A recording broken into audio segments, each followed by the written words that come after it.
A esta hora, na garagem da Culturgest em Lisboa, um DJ lança o mote para a celebração dos 30 anos da instituição. No ensaio geral, mostramos as duas exposições que vai poder ver neste aniversário. Vamos também ao cinema ver a estreia de Sibila, um filme de Eduardo Brito a partir do livro de Agostina Bessa Luís. Espreitamos o cartaz do DOC Lisboa. Vamos até Milão conhecer a primeira galeria portuguesa a abrir portas em Itália e ouvimos o novo disco de Teresa Siqueira. Temos ainda as sugestões de Guilherme de Oliveira Martins. Seja bem-vindo ao ensaio geral.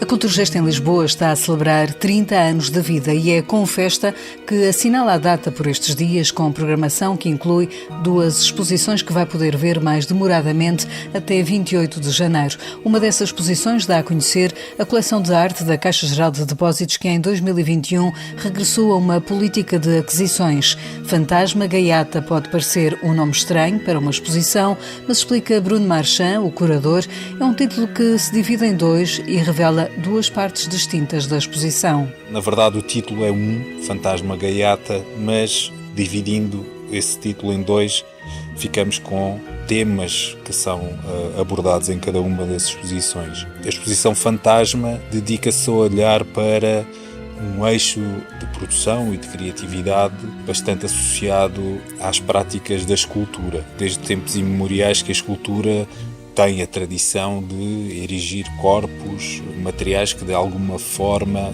sinalizam homenagens, memórias, que de alguma maneira querem impor presenças que já não estão lá. E esse eixo de produção e de tradição permanece até aos dias de hoje. A coleção da Caixa Geral de Depósitos tem vários exemplos de umas obras escultóricas que apontam para essa ideia de uma presença de qualquer coisa que já não está viva ou que nunca esteve viva, e portanto a ideia de fantasma é mais ou menos transversal a uma parte interessante da produção da arte contemporânea portuguesa no campo da escultura, e é isso que vai compor esta primeira parte da exposição na Galeria 1 da Culturgest. Nesta primeira parte vai encontrar obras de artistas como Rui Chaves, Gabriela Albergaria, Francisco Tropa, Luísa Cunha, Michael Birbenstein, Ana Jota, Julião Sarmento, João Paulo Feliciano ou Pedro Cabrita Reis,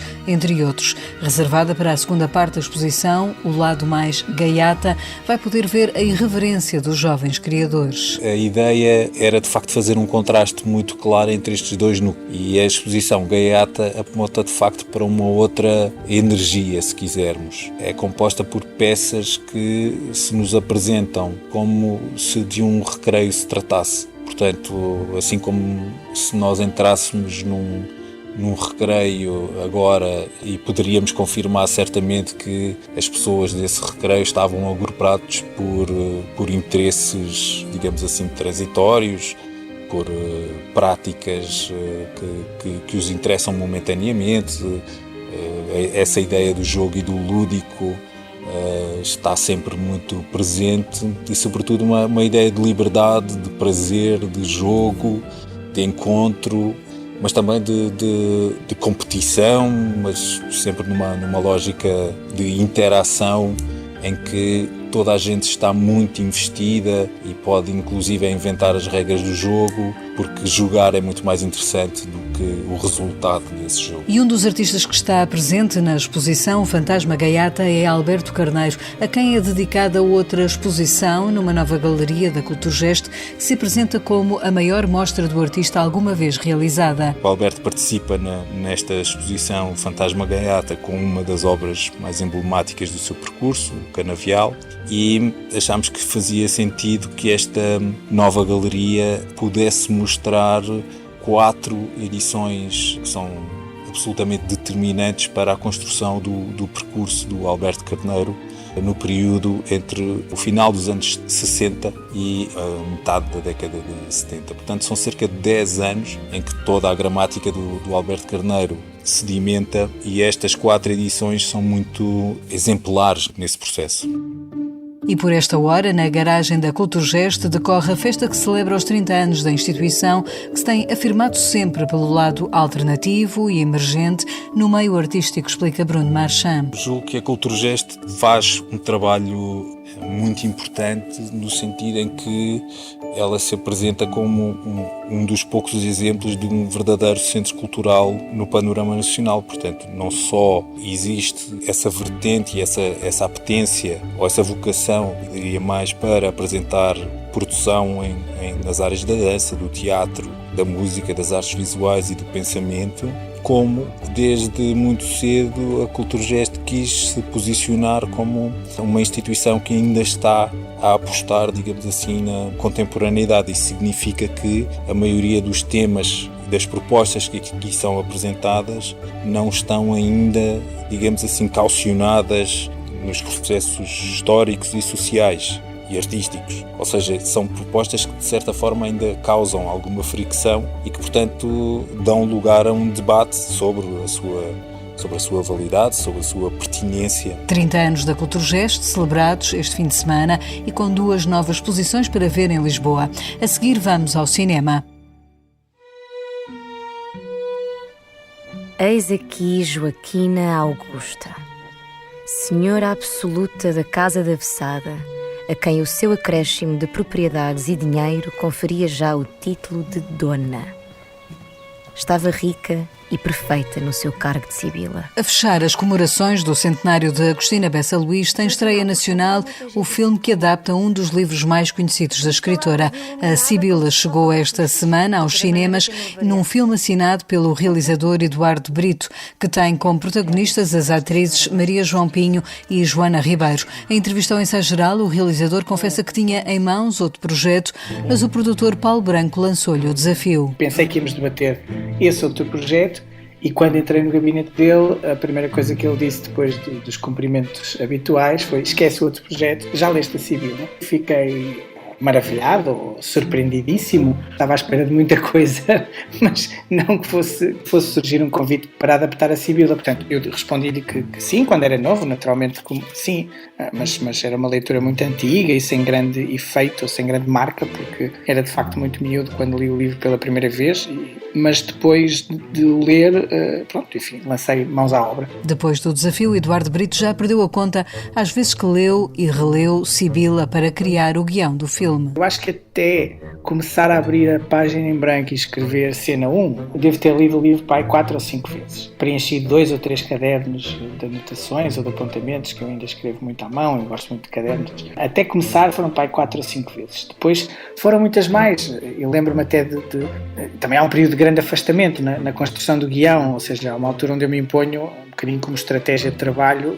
não ir ao livro procurar o que quer que seja. Ou seja, há uma altura onde também temos que deixar ir, não é? E essa altura foi de maior afastamento. Mas depois eu lembro-me de ainda fazer uma última passagem antes de fechar o guião. Eu até estava em 2 comboios, devia estar a ir a Lisboa, ou algo assim, portanto 3 horas e 20 para um lado, 3 e 20 para o outro, e de devorar o livro. Mas aí também já estava muito amigo dele, ou seja, já sabia quase palavra por palavra o que é que vinha a seguir. Eduardo Brito inspirou-se nas palavras de Agostina Bessa Luís, mas para o realizador houve também um labor complexo de transmitir o que vai na alma das personagens que a escritora criou. São os silêncios que dizem mais do que os quadros descritos. Há muitos quadros que nós estamos a ver onde é que estão as pessoas, o que é que fazem, ou seja, pequenas microações, mas depois também há um lado muito estático interior, vai lá, que é o mais difícil, ou seja, o quadro fica e a Agostina mergulha connosco pelos interstícios da alma, não é? Desse vício, palavras da própria, não é? De descodificar, e isso é fantástico, é um dom, eu não consigo, é quase uma inexplicação, não é? É um dom de alguém conseguir descodificar coisas que todos nós sentimos a dada altura da nossa vida e que muitas vezes temos dificuldade em palavrizá-las, não é? Porque a linguagem está sempre aquém dos sentimentos, e a Agostina aproxima-se muito dessa, a meu ver, enquanto leitor, dessa descodificação quase filosófica de certas formas ou de várias formas de sentir. Enquanto argumentista, esse é o grande desafio, não é? O cinema, para o bem e para o mal, vive de tempo, portanto, acaba, os filmes têm uma duração que não é determinada pelo espectador/leitor e tem que acontecer, ou seja, implica que as coisas andem um bocadinho, nem que seja para, também numa expressão cinematográfica, é preciso que tudo mude para que tudo fique na mesma, mas tem que haver essa ação, não é? E aí aí encontrei o grande desafio do livro, que é ir à procura de ações, no sentido amplo do termo, que mantenham uma ligação forte ao espírito da obra, mas que também façam sentido em linguagem cinematográfica ou num termo mais amplo também no cinema. Muitas das obras literárias de Agostina foram adaptadas ao cinema por Manuel de Oliveira. Eduardo Brito diz que não sentiu o peso de agora assumir ele esse lugar. É óbvio que eu li todos os livros de Agostina que acabaram filmes e vi todos os filmes de Manuel de Oliveira, não só, que foram ter com Agostina. Isso como método, como estratégia para escrever o guião. Como fizeram parte também ler outros contos ainda muito relacionados com a atmosfera da Sibila, visitar o lugar, ir conhecer os espaços que são referidos na obra, estar lá, sem tempo para vir embora, ficar um bocadinho, entender as neblinas e as cores e ver o que é que aquilo depois produz quando se está a escrever. Mas depois, por uma questão minha, lá está, de feitio, não deixei que isso fosse um peso, bem pelo contrário, quis sempre que isso fosse leveza. Eu estava a escrever a Sibila com os gigantes todos em cujos ombros caminho, que são o Oliveira, naturalmente, o João Botelho, a Rita Azevedo, entre outros cineastas também que são grandes influências para mim e escritores também. Sibila é assim uma obra cinematográfica que marca o centenário da escritora. Eduardo Brito lembra que Agostina deve ser lida. Houve uma série de reedições, uma série de lançamentos que têm sido feitos, performances, leituras. Se é que eu posso dizer isto, eu cheguei dentro deste processo à Agostina e, de certa forma, para mim foi uma revelação. Das boas, daquelas que ficam a vida inteira. Ou seja, antes deste trabalho, claro que conhecia a história, alguns livros, os ambientes. Agora, há uma altura onde eu entro na obra e percebo, como leitor, ou como cineasta, ou como guionista, ou o que quer que seja, percebo que vim para ficar. E este centenário, de certa forma, traz uma coisa muito óbvia, que é a justiça à escritora, como é óbvio, disseminação e difusão da sua obra, que é importante naturalmente que as pessoas leiam Agostina, e desmistifica um bocadinho esta imagem de uma figura inacessível, de uma escrita encriptada. É uma questão de abrirmos o nosso coração e o nosso espírito à palavra, e neste caso à palavra da escritora Agostina Bessa Luís, para percebermos que é alguém de uma dimensão filosófica muito forte, diria com uma vocação, com um dom que falava há pouco desta descodificação, muitíssimo raro naquilo que eu já vi, que eu já li. E depois também com uma ironia e um humor muito, muito finos, que também me encantam muito. Sibila, de Eduardo Brito, chegou esta quinta-feira aos cinemas. É já na próxima semana que começa o DOC Lisboa. De 19 a 29 de outubro serão exibidos 250 filmes que retratam o mundo. Além de um inédito de Orson Welles, um filme sobre a Ucrânia, há muitos mais olhares e diversos que o DOC Lisboa oferece ao público. No ano marcado por 35 estreias mundiais, Miguel Ribeiro, o diretor do festival, sublinha que o cartaz reflete diferentes olhares. Essa força do DOC está nos filmes que encontramos e que nos alegra muito mostrar a cada ano. Este ano são 250 filmes e nós gostamos de pensar que cada filme é uma porta de entrada possível para o festival, é um olhar diferente, porque são 250 filmes, são 250 cineastas, diferentes olhares, diferentes lugares, e essa vitalidade, essa porosidade existe nesse todo. São 39 filmes portugueses, há filmes portugueses em todas as secções do festival, são 42 países representados e há 9 primeiras longas-metragens. No meio de tudo isto, normalmente o DOC reflete também muito daquilo que estamos a viver no mundo. De que forma é que alguns dos temas que são normalmente notícia também entram aqui com outros olhares? Essa questão dos outros olhares é muito interessante, porque é precisamente isso que nos interessa quando pensamos de que forma é que cineastas, artistas, podem contribuir para um aprofundamento de algumas ideias, mas também olhares que nos façam repensar a própria situação. Por exemplo, um exemplo é o Virai, um filme ucraniano e polaco, que olha para esta aldeia na Ucrânia, onde após uma série de ataques e agora um cessar-fogo e um período de paz, há esta comunidade que está a reconstruir a sua cidade, as casas, os campos, e há assim uma tal confiança na ideia do que um plano de cinema e um tempo ali dentro nos permite ver estes laços de afinidade, esta possibilidade de futuro, e de repente construir um filme que é esperança sobre um tempo futuro. É um filme que eu acho que toca muito nessa ideia, de que forma é que outros olhares podem ajudar a repensar questões fortes das discussões de hoje.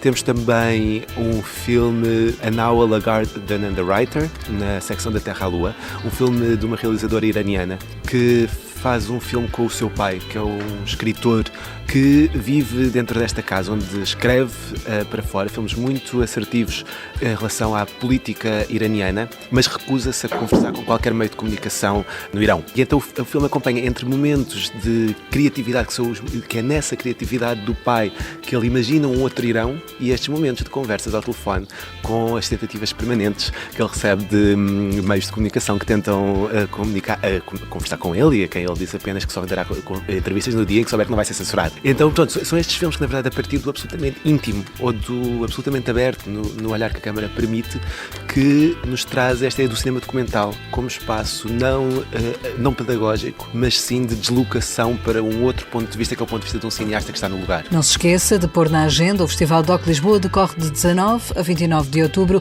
e apresenta este ano uma retrospectiva do cinema documental norte-americano. A celebrar 10 anos de vida, a Galeria de Arte Bessa Pereira de Lisboa resolveu dar o salto. Vai abrir um espaço na cidade italiana de Milão, transformando-se assim na primeira galeria de arte portuguesa a abrir portas em Itália. A Bessa Pereira Gallery, como se irá chamar, inaugurada no próximo dia 19 e será dedicada à arte contemporânea, abrindo com uma exposição do artista português João Louro. A programação pensada para Milão é diferente do que costumam apresentar em Lisboa, diz o galerista Carlos Bessa Pereira. Em Lisboa nós desenvolvemos duas programações distintas, uma dedicada ao design moderno e contemporâneo e uma outra autónoma de arte contemporânea. Em Milão, a parte do design não existirá. Um dos primeiros propósitos é mostrar a arte portuguesa em Milão, e espero que trabalharemos também com artistas de outras nacionalidades. Itália ou Milão, o norte de Itália, está muito perto do centro da Europa, temos um acesso direto e fácil ao mercado alemão, ao mercado suíço, ao mercado francês, coisa que aqui em Portugal é muito mais difícil. E, portanto, eu diria que se tiver que definir um núcleo de nacionalidades, serão todos artistas europeus, que é aquilo com a arte contemporânea com que eu mais me identifico. Situada na Rua de São Bento, em Lisboa, a Galeria Bessa Pereira organiza por ano 8 a 9 exposições. Em Milão, planeia organizar 4 por ano. Questionado sobre se o mercado de arte está a ser afetado pela crise inflacionista, Carlos Bessa Pereira diz que não, pelo menos no que toca a artistas consagrados. No contexto atual, com estes inflação elevada, acaba por não tocar muito nesta área, chamemos-lhe de topo do mercado, ou seja, as pessoas que têm dinheiro, que regra geral são aquelas que compram arte, são as menos tocadas por estas questões da inflação. O mercado mais baixo, os jovens artistas, os artistas emergentes, e o nosso trabalho relativamente a esses artistas torna-se bastante mais complicado neste cenário inflacionista. Carlos Bessa Pereira, que dá nome à Galeria de Lisboa e que abre em Milão na próxima semana, já expôs trabalhos de artistas conceituados como Daciano da Costa, Eduardo Afonso Dias ou José Espinho. Na semana em que começou em Óbidos o Fólio, no ensaio geral, Guilherme de Oliveira Martins, nosso colaborador do Centro Nacional de Cultura, deixa-lhe sugestões de livros e uma nota sobre o Prémio Camões, conhecido esta semana. No outono, estação em que tudo renasce e desabrocha, num tempo paradoxal em que o ritmo da escola marca o reencontro com a criatividade, regressam o livro e a leitura. Alguns exemplos: da Teixeira de Pascoais, a poesia 1, organizada por José Rui Teixeira, na Officium Lectionis, agrupando as duas primeiras coetâneas do poeta, Sempre, de 1898, e Terra Proibida, de 1899, com a restante criação da época. Carlos Nogueira, na Tinta da China, publica José Saramago, A Lucidez da Escrita, e José Pedro Castanheira, ainda na Tinta da China, Os Últimos do Estado Novo, constituído por 11 reportagens, abrangendo 30 anos. Miguel Caetano e Isabel Soares juntaram as suas vozes à do autor para lembrar com sentido de futuro uma transição que conduziu à democracia. No ano de centenários, lembramos especialmente Eugênio de Andrade. E como diz Arnaldo Saraiva, a sua poesia não precisou de topónimos para evidenciar a sua relação com as terras da Beira Baixa e, em especial, com a terra de sua mãe. Nos 10 anos do Fólio, Festival Literário de Óbidos, mais do que lembramos o exemplo de José Pinho.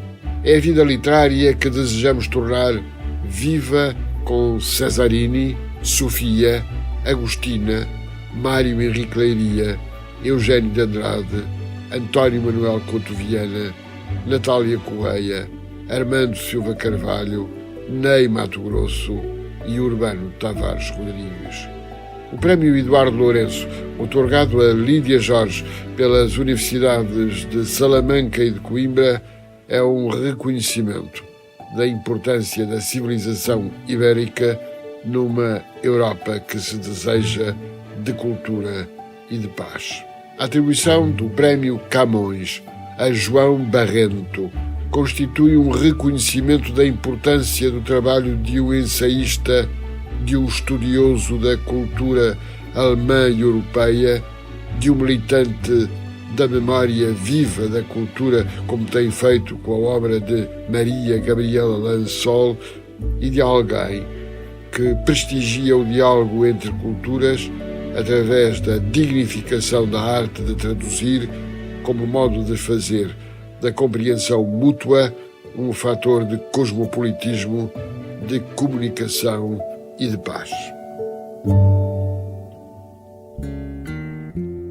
Poeira que vai no vento é o fado que marca o regresso de Teresa Siqueira.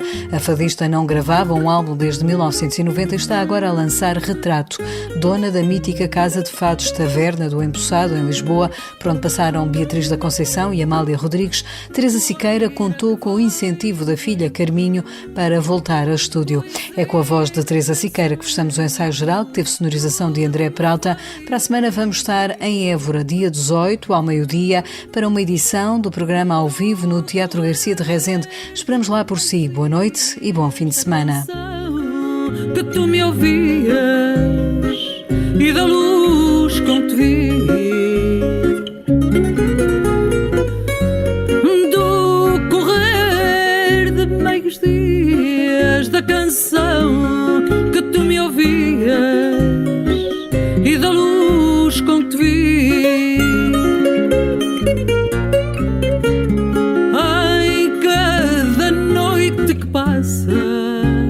O teu vulto em vão me abraça de tão longe que eu não vejo. Sinto as nossas mãos unidas, as nossas vidas perdidas, como um sonho sem desejo. Sinto as nossas mãos unidas, as nossas vidas perdidas, como um sonho sem desejo. Vieram brancas saudades trazer-me frias verdades que eu tanto quis esquecer.